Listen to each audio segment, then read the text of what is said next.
E aí, pessoal, hoje vos trago o início da review do livro 4.000 Semanas, do Oliver Burkeman. Esse livro eu conheci por acaso, por causa de outros livros que eu estava lendo sobre produtividade, e eu meio que entrei na ideia do que ele fala aqui dentro do livro, que é esse excesso de produtividade, você sempre estar procurando a melhor maneira possível de lidar com o tempo e você entra num caminho que não tem realmente uma saída. E aí eu vou falar sobre isso nesse vídeo. Então, o que eu vou fazer aqui, passar na introdução e no primeiro capítulo desse livro.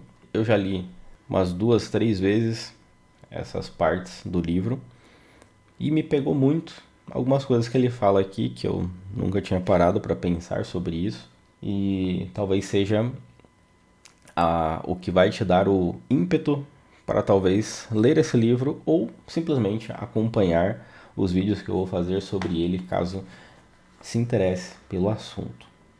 Tá? Então, se você é uma pessoa que gosta de produtividade, que já leu vários livros de produtividade e quer ver uma maneira diferente de pensar sobre isso, esse livro pode ser para você. Os seus momentos de pensamento e etc, né? Deixaram isso registrado na história. E aí ele começou a perguntar para os amigos dele, né? Quanto eles achavam que realmente eles teriam de tempo de vida em semanas. E aí o pessoal sempre passava aqui, ó, dos 6 dígitos. Ó, 130.000 semanas era a duração aproximada de quando um deles falou, né? E isso seria basicamente o tempo de toda a civilização humana desde os antigos sumérios da Mesopotâmia. Então, tipo assim, as pessoas achavam que viviam muitas semanas e na verdade é um tempo muito pequeno. E aí aqui ele coloca uma frase do Thomas Nagel, estaremos todos mortos a qualquer minuto. Então a gente nunca tem exatamente certeza de quanto tempo vai viver, e se a gente comparar com o tempo total da sociedade humana, né, é como se fosse um minuto. É isso que ele quer dizer aqui. Bom, aí ele segue aqui em toda essa parte falando sobre essa questão do tempo, que ele vai trazer isso durante o livro depois e no primeiro capítulo ali, então eu vou pular. E ele fala muito aqui sobre a nossa vida atual, da questão de como as mudanças fazem com que a gente acredite que não tem tempo, sobre as big techs, sobre os life hacks que a gente tenta fazer, e etc, etc. Aqui tem uma coisa, ó. Agora é comum deparar com relatos, em especial de adultos mais jovens, de um abrangente, profundo esgotamento caracterizado por uma incapacidade de completar tarefas básicas e paralisante exaustão de uma geração de ferramentas bem afiadas, trabalhadas desde os embriões para serem máquinas de produção enxutas, banais, nas palavras do crítico social dos millennials, Malcolm Harris. Então, em toda essa parte do livro aqui, ele começa a trazer também essa questão dos millennials, de como a gente foi treinado a trabalhar, trabalhar, trabalhar, trabalhar e ser extremamente produtivo. E hoje a gente está vendo que, pelo menos se você for millennial, hoje a gente vê que isso não deu certo. A maioria trabalhou demais, ainda trabalha demais e viu que esses esforços não são recompensados da maneira que a gente esperava que fosse. Não é proporcional, né? O quanto você se dedica e o quanto você recebe, principalmente no que você imagina, né? Aí que está um problema também, o quanto você imagina que deveria ser recompensado. E aqui também ele fala sobre a sensação que a gente tem de sempre estar fazendo a coisa errada. Sentimos que há maneiras importantes e satisfatórias de como poderíamos passar nosso tempo, mesmo sendo incapazes de dizer exatamente quais são. Mas, sistematicamente, em vez disso, passamos nossos dias fazendo outra coisa. Então a gente sempre tem aquela ideia de que poderia estar fazendo uma coisa diferente do que está fazendo naquele momento. Mas a gente nunca faz. Então, por exemplo, você chega do trabalho, fica rolando no celular, mas ao mesmo tempo, quando você está no seu trabalho, você pensa que poderia estar fazendo algo melhor. Você poderia estar fazendo outras coisas mais interessantes para a sua vida, mas você nunca chega realmente a fazer isso. E a gente passa por isso constantemente. E aí aqui ele complementa essa questão que a gente está falando, ó, que esse sentimento de que algo está errado só é exacerbado por nossas tentativas de nos tornarmos mais produtivos, que parecem ter o efeito de empurrar as coisas verdadeiramente importantes mais para longe, além do horizonte. Passamos nossos dias tentando atravessar as tarefas para tirá-las do caminho, como resultado de que vivemos mentalmente no futuro, esperando por quando enfim vamos nos ocupar com o que de fato importa. Aí entra em várias outras questões, né, que não entra aqui na questão do que ele está falando do livro, mas enfim, acho que deu para entender, né? E chegando na primeira parte do livro, ele fala sobre o escolhendo escolher, que ele vai falar sobre abraçar os limites da vida aqui nesse primeiro capítulo. Basicamente ele passa o capítulo todo tentando falar para você sobre o tempo, sobre a ideia que a gente criou sobre o tempo. E aqui essa história é muito legal, né? Que ele começa a contar. História no sentido real.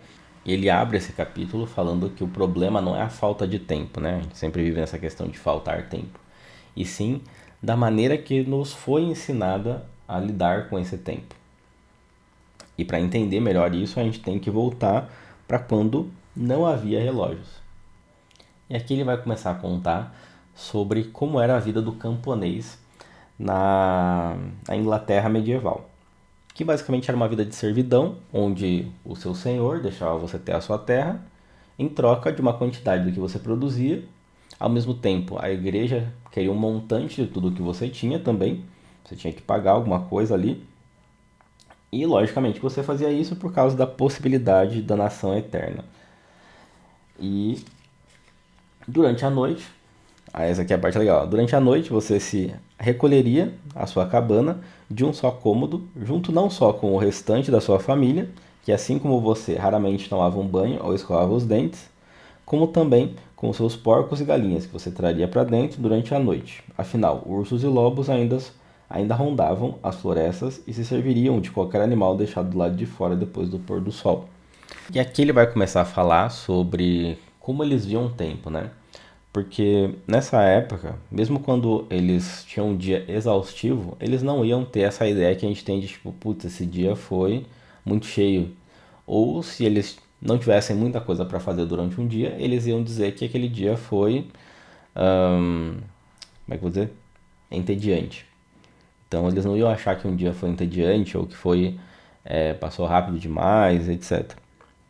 Porque até onde podemos dizer, eles, em geral, não vivenciavam o tempo como uma entidade absoluta, como uma coisa, né? Hoje a gente vê o tempo como se ele fosse algo que a gente precisa controlar, que a gente precisa lidar.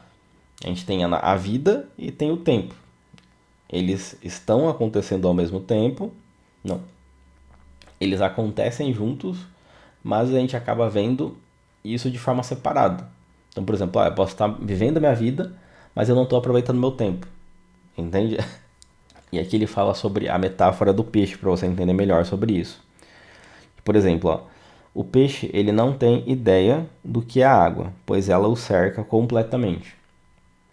Então ele não está vendo a água, ele está vivendo dentro da água. A água, tipo, para ele nem sabe que existe, ele simplesmente está ali.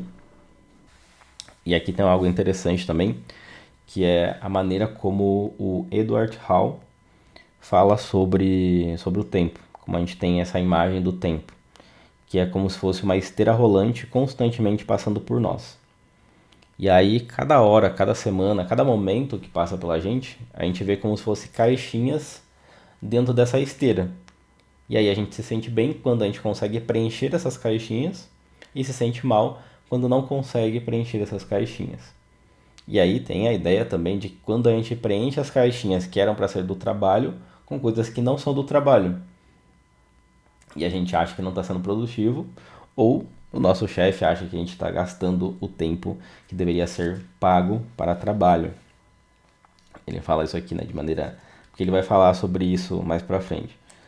E ele volta a falar sobre o camponês, né, que ele não tinha essa ideia de que o tempo precisava ser preenchido e etc.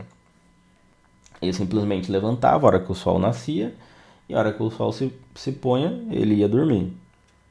E fazia tudo o que ele tinha que fazer no tempo que ia ser feito. Ele ia plantar quando tinha que plantar, colher quando tinha que colher, Não tinha como acelerar essas coisas. E aí, historicamente, chamamos esse modo de vida de orientado para a tarefa, porque os ritmos da vida emergem organicamente das próprias tarefas, e não por estarem alinhados ao longo de uma abstrata linha do tempo, que é o que a gente faz hoje, né? A gente cria uma linha do tempo para fazer isso.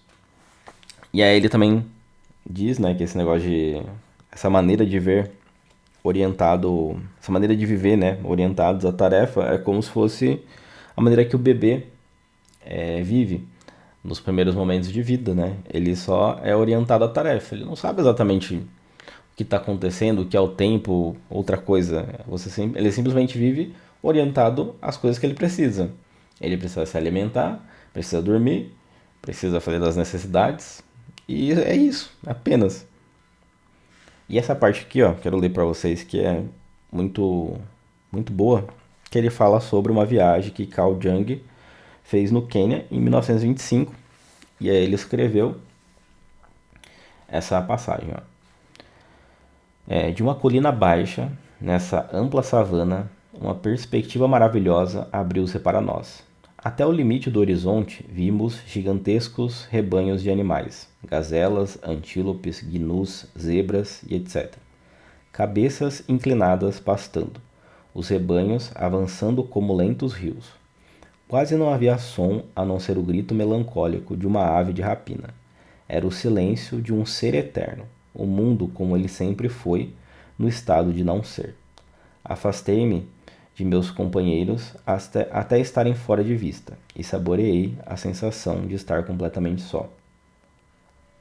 Então isso aqui é como se fosse um mergulho, né? Ele fala aqui, ó, um mergulho de repente na atemporalidade. Que são os momentos onde você percebe que você está fora do tempo, dessa ideia que o tempo está passando o tempo todo, né? Que ele está correndo e você precisa correr junto, você precisa aproveitar cada segundo da sua vida. E aí ele explica que normalmente as pessoas conseguem passar por isso contemplando algo maravilhoso na natureza, ou quando estão meditando, ou quando estão rezando de maneira profunda, que você se esquece de pensar sobre o momento que está passando. Você esquece de pensar sobre o passado, você esquece de pensar sobre o futuro e simplesmente foca naquele momento presente e único que você está. Bom, e aí ele entra para essa parte que seria o fim da eternidade. Que aí ele fala, né, logicamente, que não tem como se viver sem o relógio. Em algum momento a gente precisou do relógio e precisa para viver na sociedade que a gente tem hoje, nos avanços que aconteceram. Aqui ele conta uma história de como realmente foi inventado a ideia de relógio, que foi pelos monges, porque os monges precisavam de uma maneira confiável para que todo mundo conseguisse rezar ao mesmo tempo. Então eles precisavam acordar todos ao mesmo tempo para começar a reza ao mesmo tempo e viver constantemente todos no mesmo ritmo. E aí eles colocavam, né, alguns monges para ficar à noite olhando as estrelas e saber exatamente o momento para acordar todo mundo. Só que não era confiável, porque se o céu tivesse nublado, você não ia conseguir fazer isso. Se algum monge dormisse durante a noite, cochilasse, você também ia acabar perdendo a hora. Bom, então aí começou essa ideia. Se o tempo pode ser padronizado, então ele é o que ele é. A gente começou a ter essa ideia, tipo, ok, então o tempo é uma coisa. Não sei se foi exatamente assim, tá? Mas ele foi o que eu entendi do que ele está tentando passar aqui no livro. Tem uma frase que resume basicamente o que seria o tempo, né? O tempo é o que vai indo embora quando os ponteiros avançam no mostrador. E aí é que a gente entra na Revolução Industrial, que é o momento que é atribuído à invenção da máquina a vapor. Mas, como Mumford demonstra em sua obra Magma de 1934, Técnica e Civilização, ela também provavelmente não poderia ter acontecido sem o relógio. E aí as populações, né, dos campos começaram a ir para a cidade para poder trabalhar nas fábricas, etc. E aí o tempo começou a ser visto como uma coisa, e como ele é uma coisa, ele pode ser comprado. E de fato, alguns industriais rabugentos acabaram achando que operários que não trabalhavam duro bastante eram literalmente culpados por estarem roubando alguma coisa. Foi horrivelmente ludibriado por todo tipo de pessoas. Esbravejou o magnata do ferro Ambrose Crawley, do condado de Durham, na Inglaterra, no memorando da década de 1990, anunciando sua nova política de deduzir do pagamento todo o tempo passado, fumando, cantando, lendo notícias em brigas, etc. Então aqui as pessoas passaram a ver o tempo como algo que é comprado, né? Você vende o seu tempo. E quanto mais tempo das outras pessoas você tem, mais lucro você consegue ter no seu negócio. E aí foi onde um limiar foi ultrapassado, segundo ele aqui, porque antes o tempo era apenas um meio no qual a vida se desenrolava. E agora o tempo fora separado da vida, na maioria das mentes das pessoas. O tempo tornou-se uma coisa que você usa, como pré-condição para todas as formas singularmente modernas com que lidamos com o tempo hoje. Então, resumo, né, do que eu estava falando aqui, que ele cita no livro. E aí depois aqui ele vai começar a falar sobre as maneiras que a gente lida com o tempo, livros e coisas do tipo, para falar que isso começou a atrapalhar a nossa mente, né? A maneira como a gente vive hoje, de tentar ser extremamente produtivo e tudo mais. E esqueci o nome dele. O Oliver, ele é um nerd da produtividade. Então, ele sempre gostou de estudar produtividade, buscar a maneira. E ele escrevia, ele é jornalista. Acho que jornalista, escritor, deixa eu olhar aqui, ó. Ele é um colunista premiado do jornal The Guardian, no qual escreveu por bastante tempo sobre produtividade. Então ele escrevia sobre produtividade e aqui nessa parte ele fala que bem escuro agora, peraí. Pronto, vai ter uma mudança aí na iluminação agora, mas começou a ficar muito escuro aqui. Então aqui ele vai falar sobre o fato de ele ser viciado na questão de produtividade, estudar muito sobre produtividade e ele começou a colocar uma desculpa, né, para fazer isso, para começar a estudar várias e várias maneiras, porque ele escrevia sobre isso. Então ele falava, é meu trabalho, então não tem problema. Só que o que ele fala é que é como se fosse você dar um emprego para degustar vinho para alguém que é alcoólatra. Então ele fazia isso de maneira exaustiva. E depois de fazer isso várias vezes, né, tentar vários tipos de método de produtividade, aqui ele cita alguns, ele falou que um dia ele sentou numa praça, aqui ó, lembro-me de estar sentado num banco, num parque, perto da minha casa no Brooklyn, uma manhã de inverno de 2014, sentindo-me ainda mais ansioso do que comumente devido ao volume de tarefas não cumpridas e de repente me dar conta de que nada daquilo jamais iria funcionar. E foi aqui que ele entendeu que, por mais que ele tentasse melhorar a maneira dele de ser produtivo, sempre ia ter tarefa sobrando, sempre ia ter alguma coisa acontecendo e ele não conseguia controlar tudo. E ao final, uma vez tendo se convencido de que algo que se está tentando é impossível de se conseguir, fica muito mais difícil continuar a se repreender por ter fracassado. E aí ele aceitou o fato de que ele não pode controlar essa questão da vida, ele não pode controlar o tempo. E aí ele te convida a aceitar isso também. E aí o restante aqui desse primeiro capítulo é fazendo e falando sobre isso. E aí falando sobre isso, né, nessas partes aqui, ele começa a falar que o que está por trás dele falar sobre essas coisas, né, é porque a gente coloca uma força, uma quantidade de tempo muito grande em tentar fugir das experiências da realidade. A gente não quer aceitar certas coisas. A gente não quer aceitar, por exemplo, que podemos nunca conseguir agradar os nossos pais ou mudar certas coisas do que não gostamos em nós mesmos e certamente não queremos adoecer e morrer. E aí ele vai falar isso aqui de outras vezes também. sobre a questão das escolhas, né? Que é muito doloroso a gente fazer escolhas. Você resolver entrar num relacionamento é difícil porque você tem a possibilidade que ele não dê certo, você tem a possibilidade de terminar, de sofrer, de perder essa pessoa, ou de se perder também dentro de um relacionamento que pode ser abusivo. Então a gente cria várias barreiras para evitar esse sofrimento. E aqui ele cita Nietzsche para falar que a gente tenta não pensar, né, sobre as coisas. Ó, vamos labutar em nosso dia de trabalho mais ardente e duramente do que o necessário para sustentar a nossa vida. Então, você trabalha mais do que necessário. Porque para nós é ainda mais necessário não ter lazer para parar e pensar. A pressa é universal porque todo mundo está fugindo de si mesmo. Então, ele está falando que a gente trabalha demais, tenta ter hobbies demais, ou ficar, hoje, né, a gente fica muito tempo no celular, fica vendo vídeo na internet, porque a gente está fugindo de nós mesmos. Principalmente com, com essa questão que a gente passa hoje, do avanço da tecnologia, das incertezas das profissões. Eu, por exemplo, sou designer.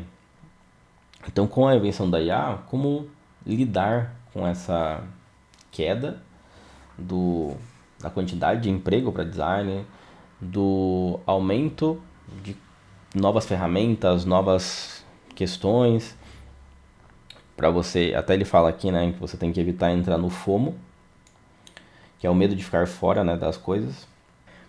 E aqui nessa última parte do primeiro capítulo, ele vai falar sobre a explosão de realidade, onde ele vai começar a explicar sobre o fato de que é inevitável as escolhas difíceis.